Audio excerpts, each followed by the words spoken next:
Et nous sommes de retour au 803e Interstellar Song Contest. Toutes les prestations sont terminées, il est temps de les redécouvrir. Gallifrey monte le son, na na na na na na, Oméga Racilo, na na na na na na, Gallifrey monte le son, na na na na na na, bravo à mes champions, na na na na na na, Gallifrey monte le. Comme une Clara aux yeux de lumière qui voit passer au loin le corbeau, ce corbeau noir survolant la terre. Et pour Clara, c'est finito. Exterminé. Exterminé. Exterminé. Moi j'aime regarder Doctor Who. Quand je regarde ça, moi je deviens foufou. Cyberman Dalek, je trouve ça chouette. Les gens détestent que nous aimions, car moi j'aime embrasser un Zygon. Zygon, Zygon, Zygon.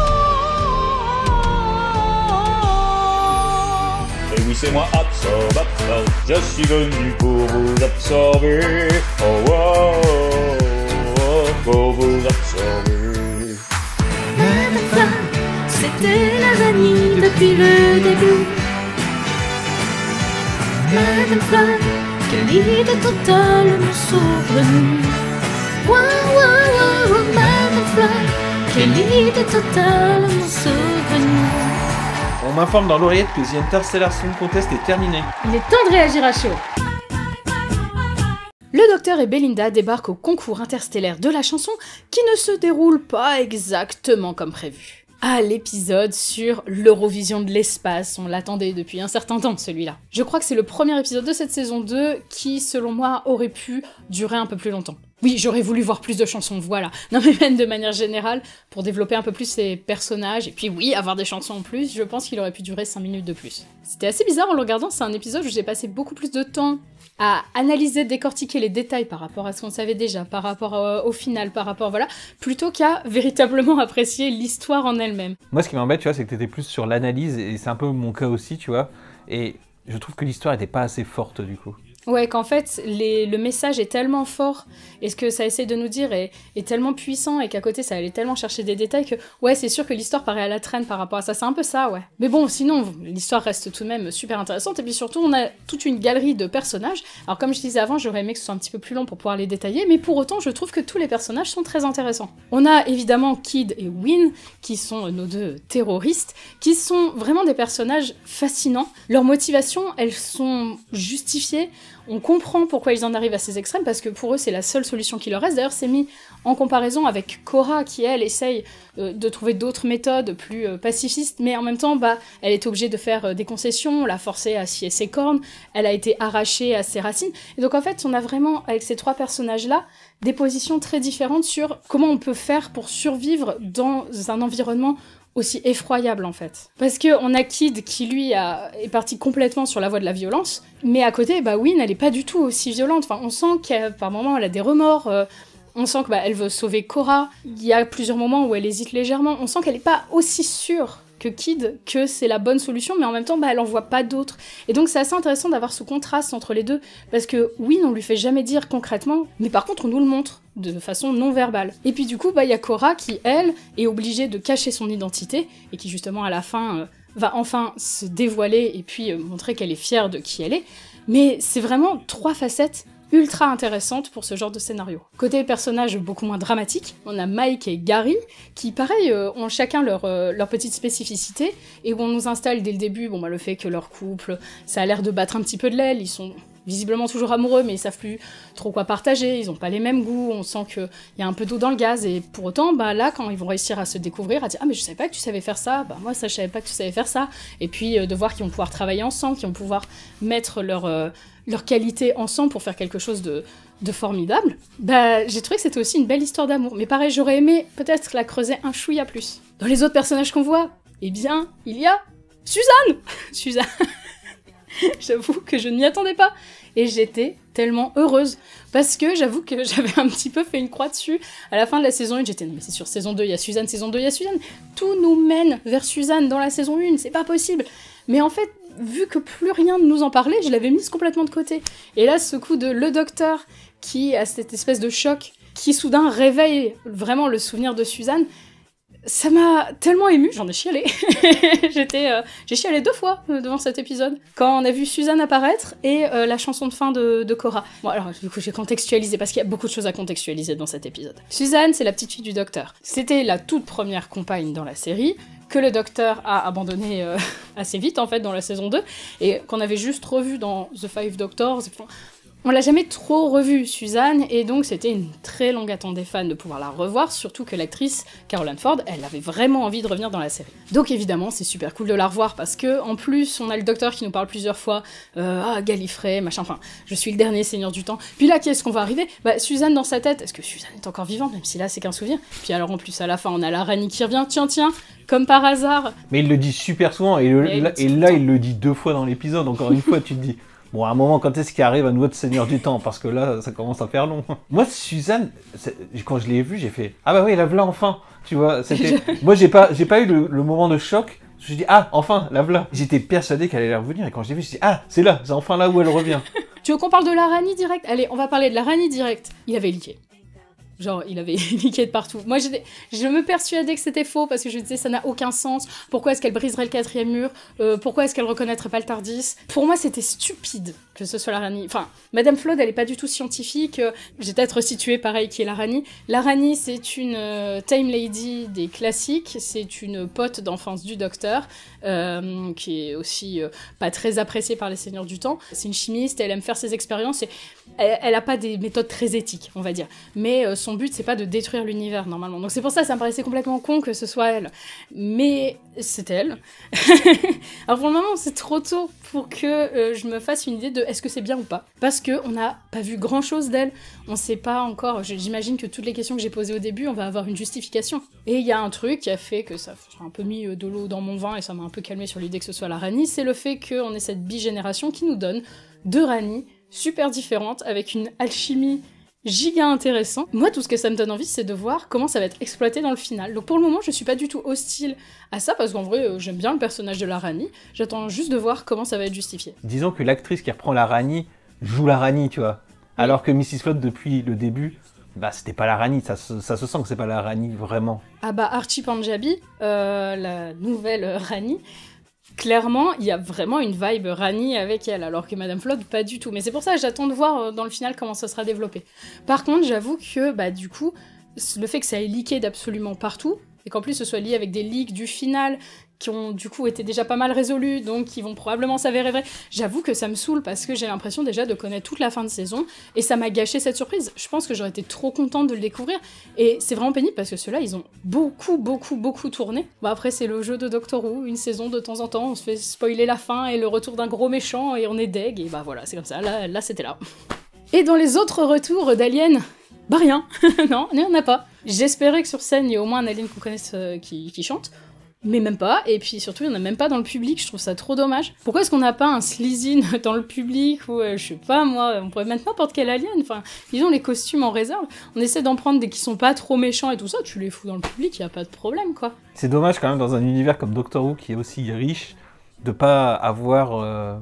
de cohérence comme ça, enfin c'est pas de cohérence mais... De pas mettre de continuité à un moment où c'est aussi simple d'en mettre, parce que c'est bien beau de ramener la Rani et Suzanne sans expliquer qui c'est, même si je pense que ce sera surtout expliqué pas mal dans le final pour la Rani, et à côté de pas mettre juste des aliens comme ça, qui seront des easter eggs pour les fans, et si les gens qui connaissent pas Doctor Who les voient pas, c'est pas grave quoi, je trouve ça trop bizarre. Après ça se trouve il y en a et je les ai pas vus, mais j'ai vraiment pas l'impression. Bon, parlons de notre duo. C'est cool de les voir vraiment séparés, parce que dans l'épisode précédent, ils étaient séparés, mais on voyait pas vraiment la quête de Belinda. Enfin, c'était très rapide, en fait. Elle sortait juste du TARDIS, puis elle rejoignait le salon de coiffure, et il y avait juste vite fait quelques vagues péripéties.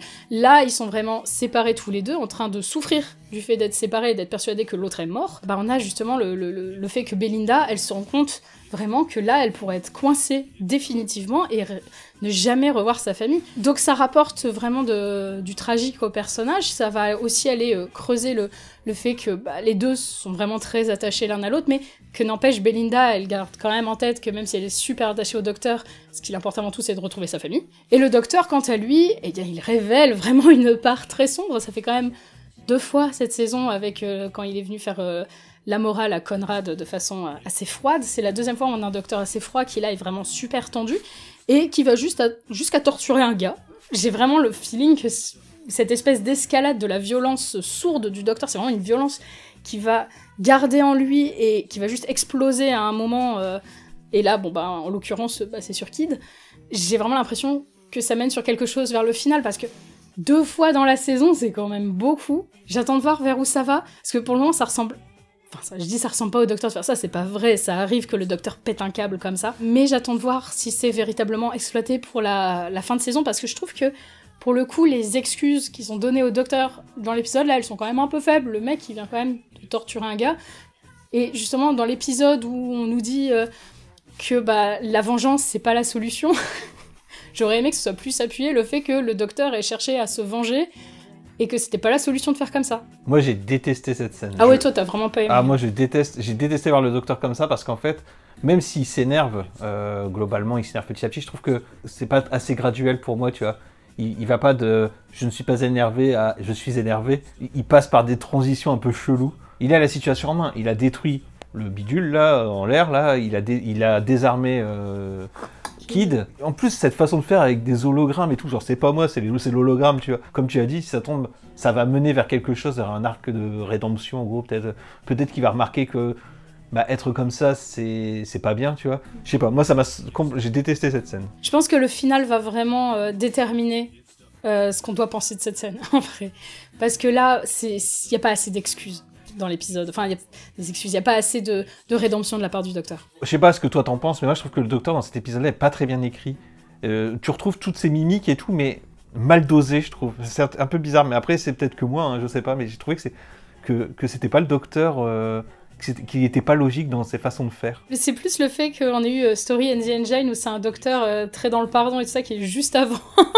Où du coup tu dis, on a enchaîné un épisode où le docteur il est quand même assez cassant avec un gars, un épisode où il est vachement dans le pardon et un épisode où alors là il en a vraiment, mais il est dans la... Et maintenant qu'on a parlé des personnages, on va pouvoir revenir au sujet principal de l'épisode. Ouais, on est à l'Eurovision, wouhou, mais dans l'espace, trop bien. Alors moi j'adore l'Eurovision, j'aime beaucoup regarder l'Eurovision. J'ai des soucis éthiques avec l'Eurovision, on va en parler juste après, parce que visiblement la scénariste Juno Dawson, elle est même, mais le côté Eurovision. Parce que c'est un truc où je suis un peu mitigée par rapport à l'épisode. Je trouve que c'est pas à la hauteur du vrai Eurovision. Je me doute que c'est une question de budget, mais les prestations sur scène, c'est pas assez grandiloquent. Je me dis, le 803e Interstellar Song Contest, ça devrait être la folie. En fait, je trouve qu'il y a un souci sur la réal. Parce que l'Eurovision, en fait, moi je le retrouve dans les dialogues. Ça, y a pas de souci. Je le retrouve dans des personnages comme Mike, Gary, Cora. Il y a tout un côté queer dans l'épisode. Il y a le canon à confetti pour projeter le docteur. Il y a les guests. Tout ça, c'est vraiment l'esprit Eurovision, selon moi. Et donc ça, je suis super contente. Mais je trouve qu'au niveau de la réal, ça passait pas entièrement. En fait, j'aurais aimé que ce soit encore plus camp, comme dit le docteur quand il a fini son vol sur un canon à confetti. J'aurais aimé que ce soit beaucoup plus exubérant dans les costumes, dans les décors, et que la réalisation soit aussi peut-être plus péchue à certains moments, parce que j'ai trouvé que elle rendait pas forcément hommage à l'Eurovision, en fait. Et le point qui m'a le plus gêné dans cette ambiance, c'est la musique. Les chansons, j'ai rien à dire. Elles sont super sympas. La première, elle est sympathique. Après, on a cette espèce de chanson un peu rigolote. Puis on a surtout la chanson finale qui est ultra émouvante, dont j'ai parlé un peu avant. Par contre, les musiques de l'épisode, pour moi, c'est 0. En fait, elles m'ont complètement, par moments, sorti du truc. Elles étaient ultra mal dosées, il y en a aucune que j'ai trouvée juste. Et donc, pour moi, c'est le point noir de l'épisode, véritablement, cette musique, parce que je trouve que ça gâche l'ambiance. Tu vois, le docteur, qui me paraissait pas être le docteur, j'ai l'impression que ça cause des musiques aussi. Ouais. Des petites musiques guillerettes, des fois, enfin, ou pas guillerettes, mais un peu entraînantes, alors que c'est des moments tragiques et tout. Et... Ouais, parce que tu m'as dit à un moment, le docteur, il rigole, machin, truc, et je dis, il rigole pas à ce moment-là, le docteur, et quand on a revu, t'as dit, en effet, il rigole pas. Mais je pense que, du coup... Je trouve vraiment que la musique a flingué certains aspects de l'épisode. Je la trouve vraiment, pour le coup, mauvaise. Par contre, maintenant, je vais passer au très gros point positif de l'épisode, le message. Le message. Merci pour un tel épisode. Comme j'ai dit, j'adore l'Eurovision. Mais j'ai un rapport peut-être paradoxal avec l'Eurovision, c'est que ça rentre en confrontation avec mon point de vue politique sur certains sujets, tels que le sujet du conflit israélo-palestinien. Et je pense que je vais devoir faire un petit peu de mise en contexte, parce que tout le monde ne suit pas forcément l'Eurovision. Donc l'Eurovision, il y a Israël qui participe tous les ans à l'Eurovision. Sauf que, habituellement, les pays qui sont en guerre, par exemple la Russie, a été disqualifiée pour avoir attaqué l'Ukraine. Enfin, la Russie ne participe plus pour l'instant.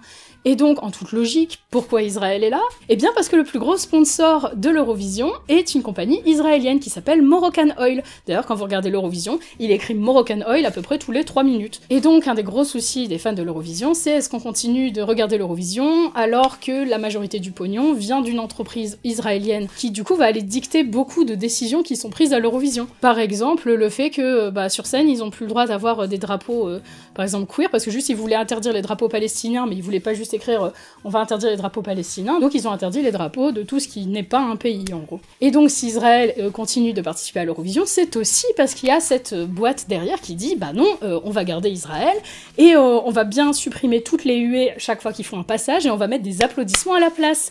Donc voilà, tout est fait en fait pour vraiment mettre en avant Israël à l'Eurovision, ce qui est quand même un super gros problème éthique. Et ici, il y a absolument aucun doute sur le fait que c'est ce que l'épisode critique. Parce que Poppy Honey, c'est exactement Moroccan Oil. On nous dit alors c'est le miel d'or, quelque chose comme ça, alors que Moroccan Oil, ils sont là à dire oui, nous on a l'or jaune du Maroc, l'huile d'argan, c'est ça qu'on vend, donc il y a vraiment un parallèle fort. En plus, le fait d'avoir utilisé des coquelicots, le coquelicot c'est un symbole de paix. Et du coup, l'épisode, quand il nous dit que ce sponsor, c'est lui qui est responsable du fait qu'il y ait un génocide sur cette planète-là et que la population soit opprimée et qu'ils n'ont pas le droit du tout de s'exprimer et toute la galaxie les méprise. Enfin, il y a absolument aucun doute sur qui ça vise derrière, quoi. Puis même, on a des terroristes avec une méthode qui est condamnée vraiment par l'épisode. Il n'y a pas trop de doute sur le fait que c'est un parallèle avec le Hamas, mais à côté, à aucun moment, il y a la moindre mise en doute que leur cause est juste et qu'ils ont raison, en fait, de vouloir montrer qu'ils existent et de vouloir dire à l'univers mais regardez-nous en fait. Ça c'est complètement validé par l'épisode, c'est juste que l'épisode dit c'est pas en tuant d'autres gens qu'on va aller corriger le fait que y a eu plein de gens morts et que le massacre continue en fait. Parce que la violence entraîne la violence, etc. Mais qu'en même temps, vu que la violence entraîne la violence, c'est normal qu'il y ait des gens qui aient envie de répondre par la violence à cette violence. C'est clair ? C'est pas facile à expliquer tout ça. Ouais, c'est compliqué, c'est des sujets vraiment complexes, alors les mettre comme ça... Et Doctor Who, c'est pas politique, donc bon... La scénariste Juno Dawson, hier, elle a fait un message pour dire un épisode très politique. Non, mais en vrai, je trouve que le message passe bien. Tu vois, c'est un message politique et tout. Alors, je sais très bien qu'on va avoir des commentaires du style « Doctor Who doit pas être politique, il est où mon David Tennant qui... » Mais je trouve que le parallèle est super bien fait, il est super bien amené, et vraiment, j'étais touché par ce qu'ils ont fait, en fait. J'ai aimé aussi, par exemple, que la fin, qui est gnangnante et compagnie, tout le monde est sauvé, tout le monde il est beau, tout le monde il est gentil, and the show must go on, c'était chou, et c'était entraînant, festif et tout ça. Ça représente bien ce qui est pour moi l'esprit Eurovision, pas l'esprit de la direction actuelle, mais en tout cas mon esprit Eurovision, qui est qu'en fait, c'est censé être du partage, justement pour découvrir les cultures des uns et des autres et s'accepter tel qu'on est. Et le fait que Cora puisse venir sur cette scène et chanter une chanson de sa planète natale à la barbe et au nez du sponsor, j'ai trouvé ça très fort. Parce que c'est clairement un pied de nez à l'Eurovision qui veut empêcher les messages politiques uniquement quand c'est dans le sens il faut défendre les Palestiniens. Ça, bizarrement, ils en veulent pas. Alors que l'année dernière, la chanson d'Israël qui disait « Ouais, nous, on va gagner !» Ouais, non, ça y avait pas de souci, on la laisse passer, c'est juste ça fait un peu polémique, mais...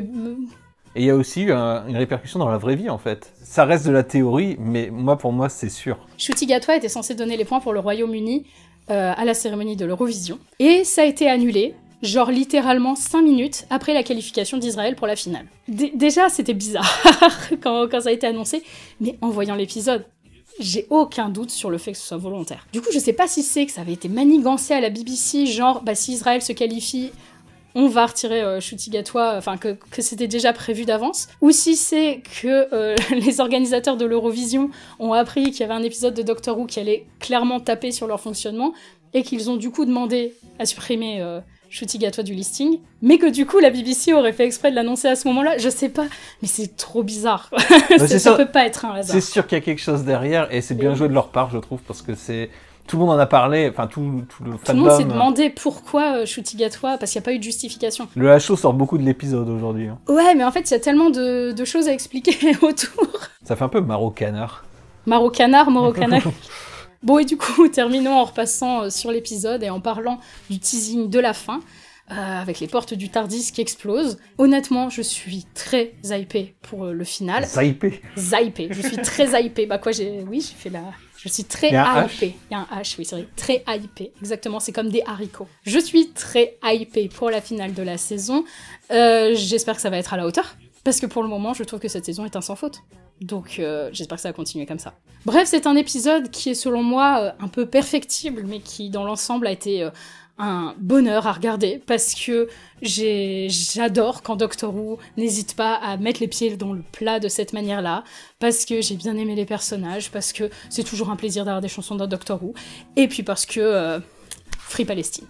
Retrouvons dès maintenant les points attribués par Pauline de Pepperpot. Bonjour Pepperpot. Bonsoir Harmonie Arena, bonsoir Rylan, bonsoir Madame Chat. J'espère que vous avez passé une formidable soirée.